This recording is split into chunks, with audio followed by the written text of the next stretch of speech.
Okay, so we got the car on the lift. We have the wheels off. And I found some interesting stuff out. First of all, the calipers, both front calipers, brand new, or recently new, along with pads and rotors.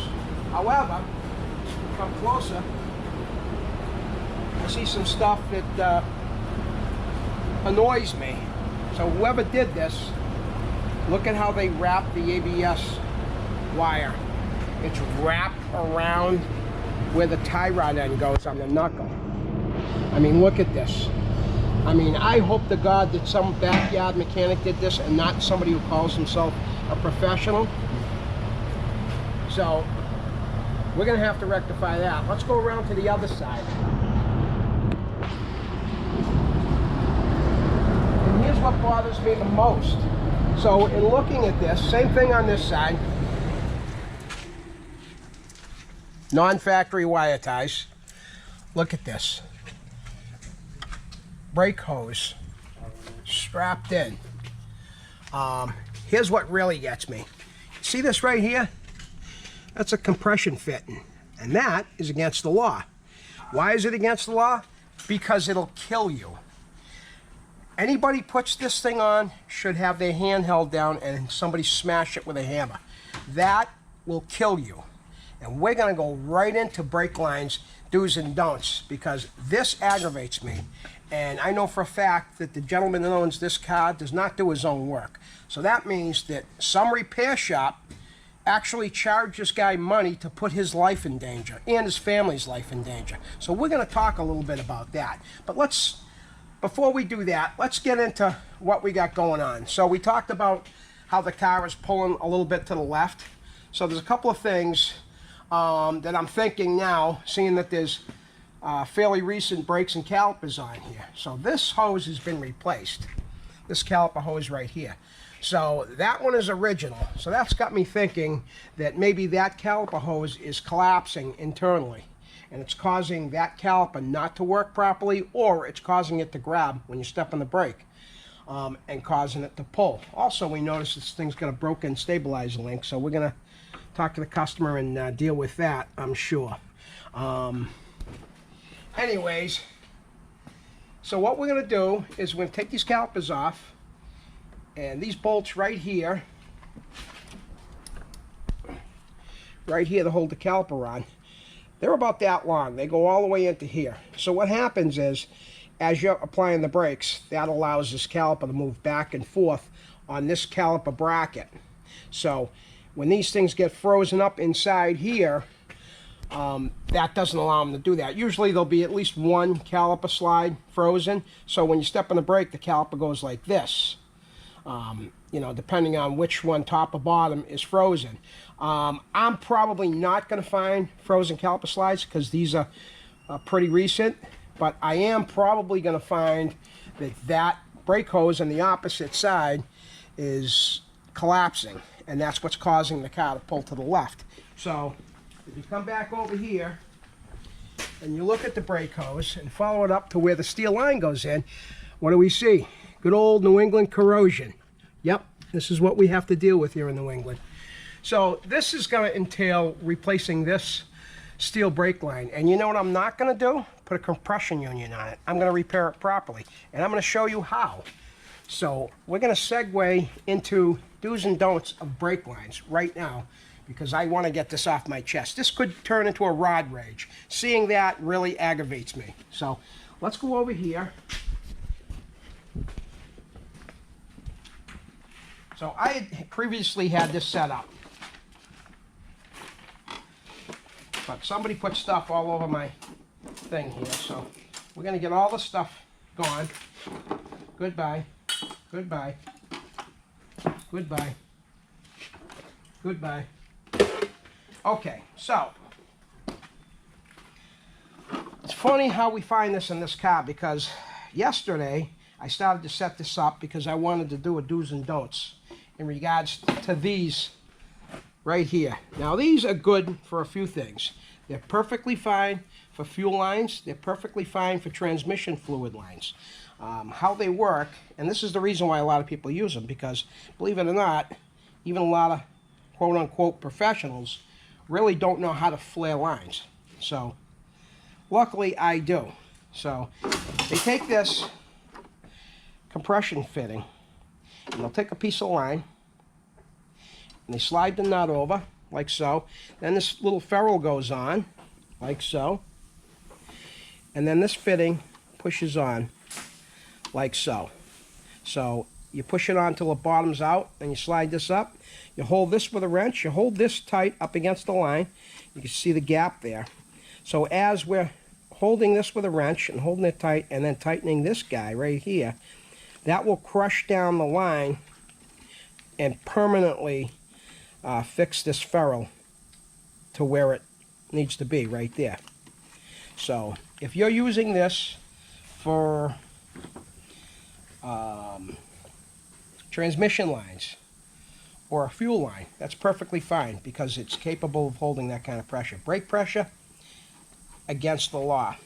Okay, now I personally, in my first job as a professional mechanic many moons ago, had a situation where a woman who was 8 months pregnant was killed by one of these compression unions, her and her unborn child. So think about that the next time somebody tells you, like me, hey, you've got these on your brake lines. Very, very dangerous. I can't tell you how bad that aggravates me. So now I'm going to show you the right way to do a brake line. So here's our standard 3/16 brake line. What I'm going to do, I'm going to use this tool right here. So that's okay. That can stay. So this guy right here has two different sides. It has a side with bevels, and it has a flat side. So what you're going to do is we're going to take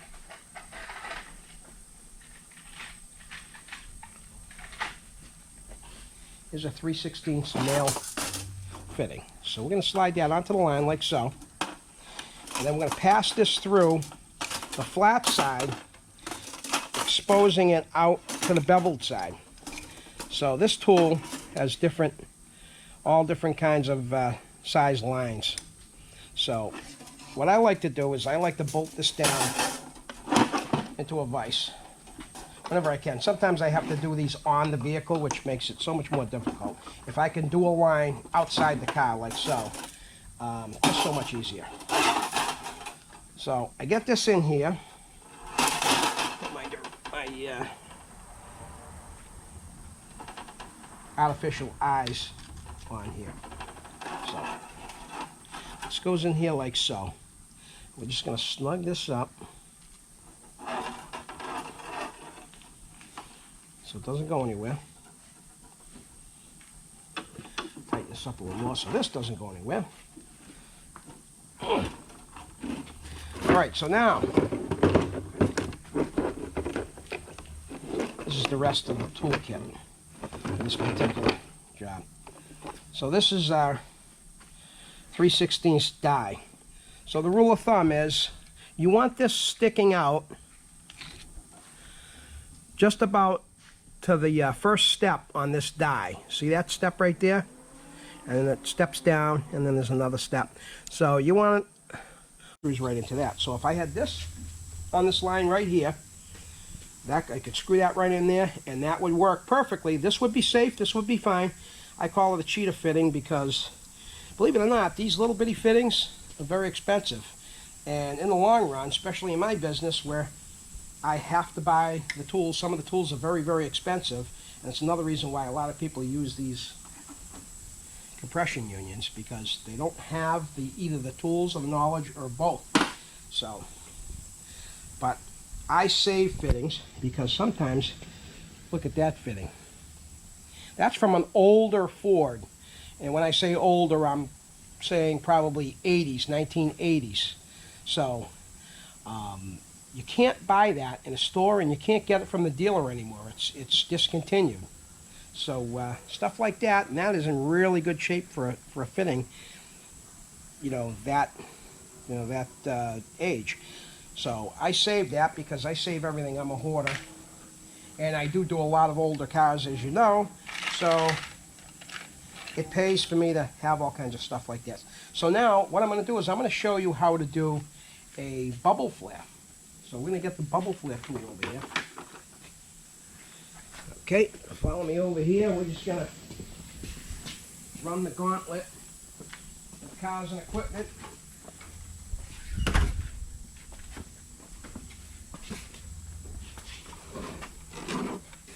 So this right here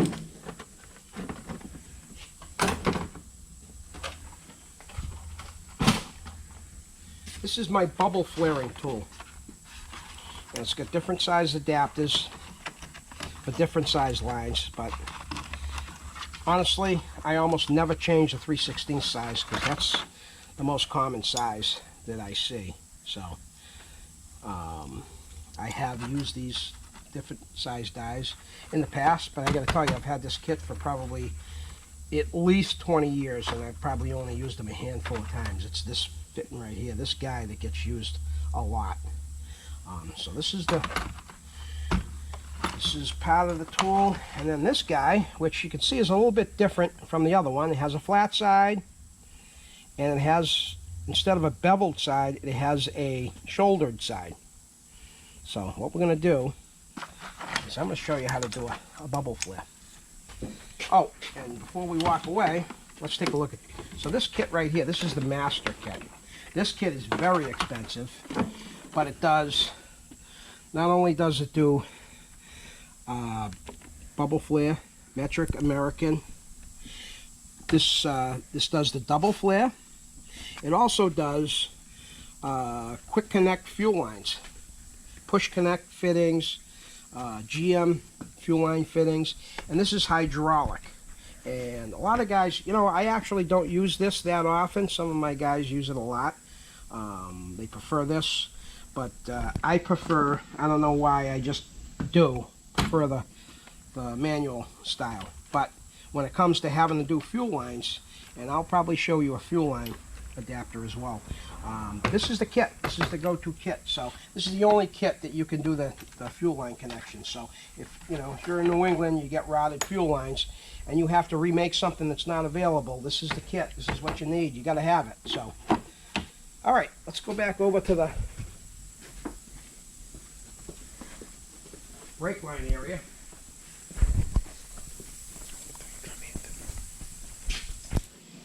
And I'm going to get rid of this guy.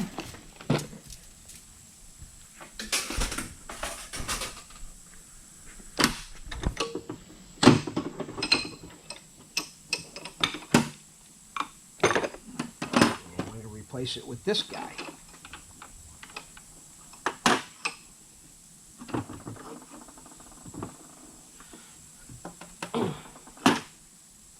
Now this guy works a little bit different.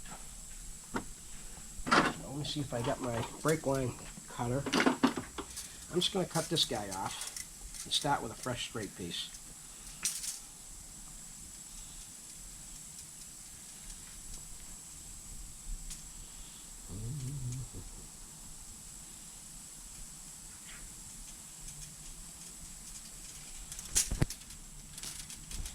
I believe I have bubble flare fittings inside this box, filled with fittings. I have rubber gloves that I refuse to get rid of. So this is a bubble flare fitting. So you can see the difference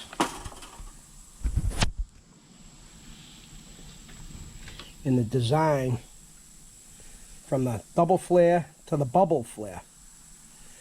See the end right there? And the reason for that is that they seal different ways. One seals with the threads, and the other seals with the tip. So we're going to cut this guy off.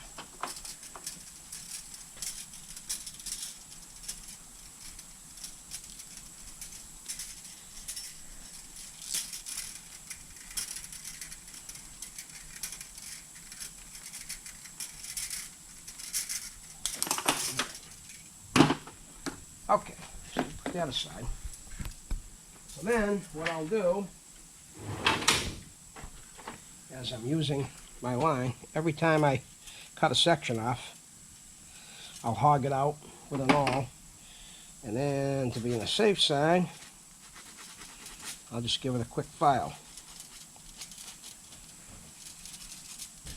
Make sure I have a nice, clean tip to work with. So now, on this one, so we'll put the fitting on, bubble flare, just like so. This will slide in here. Oh, I gotta get it down here.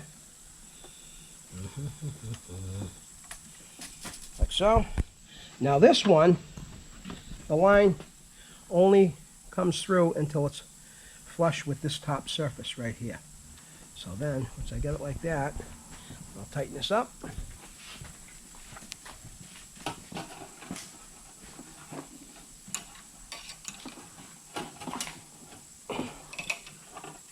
Like so. And then, what do I do with my, here it is. Okay, so here's my, got half of my tool right here. Same thing. Stick it on there. You twist it, that locks it on the tool. And then, again, the same thing. You got that little nipple sticking out of the die right there. So we lock it in, and very carefully we tighten up on it until that nipple goes right into the line, right into the center of this hollow line. And then